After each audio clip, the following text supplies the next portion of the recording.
انت لما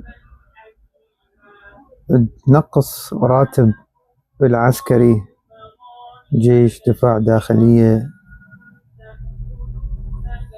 وكل إنسان المن يروح غير على مود العيشة.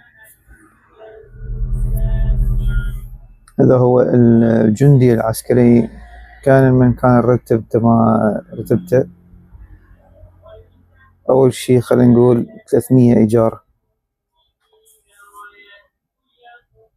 هاي إذا مو أكثر أو أقل، خلينا نقول 300. إنترنت 50,000، 350 بقى إيش قد 350. عنده مثلا ديون خلينا نقول 300,000، إيش قد بقى 150,000. مولده في 50,000، هاي بقى 100,000.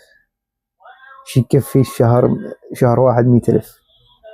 هذا تعجب، حتى أبو المليون ونص همينه يقول ما يكفي، لأن ما له قيمة الراتب، لأن كل البضاعة صعدت، ومن ضمن هذا صعدت الإنترنت.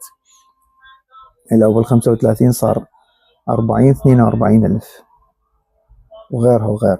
وإذا صعد البضاعة، شنو ذنب المواطن غير تفكر بالإنسان الفقير قبل ما تفكر بنفسك تحط بجيبك؟ إدارة مالية ماكو، إدارة يعني تفكر تحط بجيبك ولا تفكر بالفقير المواطن خطيئة. شنو ذنبه هذا؟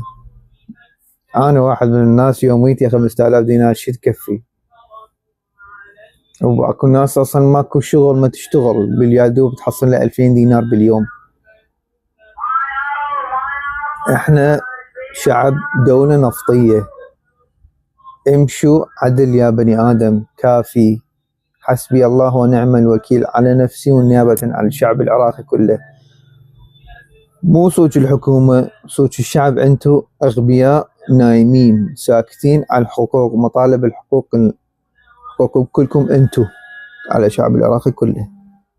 أنا وحدي ما أقدر أسوي شيء أوقف ضد الحكومة الظالمة. أنت ساكت عن حقك، اتحرك، قوم، كافي عاد. إلى متى؟ من السقوط لحد هسه صار تقريبا 23 سنة. إلى متى هالشي؟ 23 24 سنة. إلى متى أنتم قاعدين ساكتين صامين حالكم؟ أكو ناس تحكي، ما اللي تقدر عليه تحكي، بس مع الأسف على الشعب العراقي كله. ما أحكي على طائفية ولا بس الفقير، حتى الزنقين هم لازم يقوم يدافع عن حقوق المطالبات الفقير، لأن كل واحد مستحق أرباح النفط. أقل شيء من 5 إلى 15 مليون حسب هذا أرباح النفط اليومي إلى الشهري. المواطن يحصل أقل شيء 1.5 مليون 3 ملايين بالشهر من غير الراتب الوظيفي. شنو من بشر أنتم؟ قوموا على حالكم، قوموا طالبوا بحقوقكم. شنو العقليات التصرفات هاي؟ أزمة مالية، فلوس ماكو، ميزانية ماكو. أنا صار لي 3 سنوات منتظر الرعاية تطلع، حتى الرعاية همينة مو من ضمن أرباح النفط، أقل من أرباح النفط 1,000,000%. ما يعادل 1 بالمليون همينة، 1 بالعشر ملايين. نسبة 1 بالعشر ملايين اللي 300,000 اللي راح استلمها من ضمن الرعاية.